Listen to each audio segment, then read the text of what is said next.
khutbah today, as you all know, it's the farewell Friday sermon of the month of Ramadan, the month of the Quran. I figured it would be appropriate to share some realities in regards to the Book of Allah and our times, and the attitudes that Muslims and non-Muslims have towards Allah's book and what needs to be done about it, inshallah ta'ala.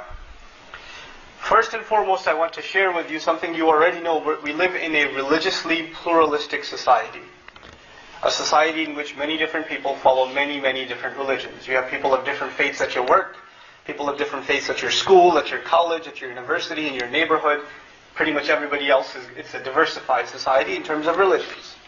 And when people live in such a society, there are certain ideas that aren't even said, but they creep into the thought process of the people. And this is something that creeps into the thought process of the Christian, the Jew, the Hindu, the agnostic, whoever, and even sometimes the Muslim. And this idea of, part of getting along with everybody and part of sort of respecting everybody else, one of the ideas that's pumped into a pluralistic society is that all these religions, people follow these different religions because they come from different backgrounds. They come from different cultures. You're from Morocco, and you're from Spain, and you're from Egypt, or you're from, Bangladesh or something. That's why you're a Muslim. And, I'm from the Philippines, or I'm from Sri Lanka, or wherever else, and that's why I'm a Buddhist, or that's why I'm a Hindu, or that's why I'm a Catholic, or that's why I'm a Protestant, etc., etc. So really, we're just learn to accept religious differences almost as though these are cultural differences, right? So there's this idea is presented that religious differences, there's no distinction between them, is just, you could think of it like another cultural difference.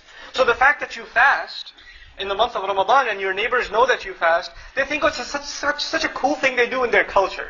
The first thing that comes in their mind isn't religion.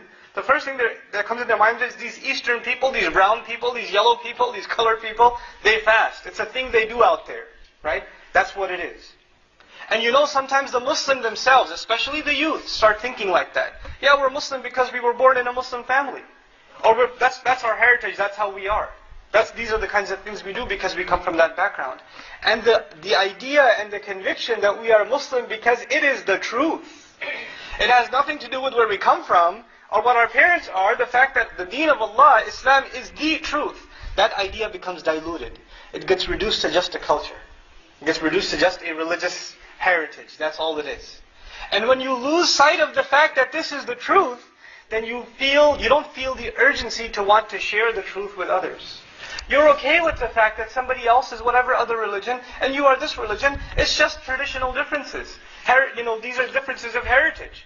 But when you're convinced this is the truth, and then when you're convinced of that, then everybody else, what they have is falsehood, then you feel a sense of urgency to want to share the truth with others. If there's a building on fire, and you're the only one who knows it's on fire, it's only decency that you would want to let other people know, listen, we need to get out of here, it's on fire. There's a sense of urgency that creeps up into you. But the sense of urgency is gone. It's gone because we don't associate the deen of Allah, the book of Allah, the legacy of His Messenger sallallahu alaihi wasallam as being the ultimate truth that demands to be shared with humanity. That's one problem. A change of attitude needs to take place.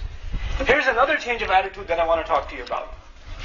Those of us who do work in the field of da'wah, or organizations, groups, writers, websites, etc., dedicated to spreading and enlightening people with the message of Islam in whatever capacity, may Allah help all the efforts of da'wah, big and small, local and national. May Allah help all of them and put barakah in their work and accept the work from them. And may Allah make all of us contributors to the work of da'wah in all lands, including this one. Now, having said all of that, the work of da'wah, of sharing the message of Islam with the larger society, let's just talk about it in the American context briefly, this work has a few obstacles in front of it.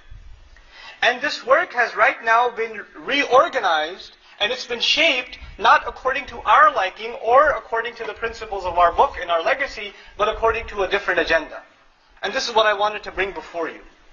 In the Prophet's time, sallallahu alaihi wasallam, the Quran was the main vehicle of da'wah.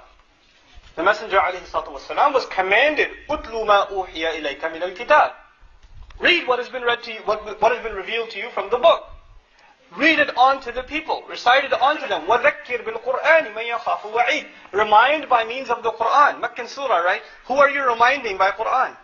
Whoever fears the promise, even if a disbeliever has some fear of the promise, they'll be reminded by the Qur'an. The Qur'an was a means by which the message of Allah was delivered to people. And you know, when this message was delivered, some people didn't want to hear it. Some people wanted to distract this conversation. They didn't want to have this conversation that is the central message of the book. So they started this tactic, you can call it irrelevant questions.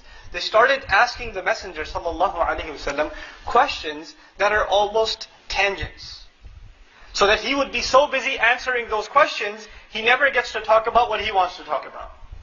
So they would say to him, we will believe in what you have to say, but just answer this. Who sends you revelation? Which angel? What's his name? If you just tell us that, we'll believe.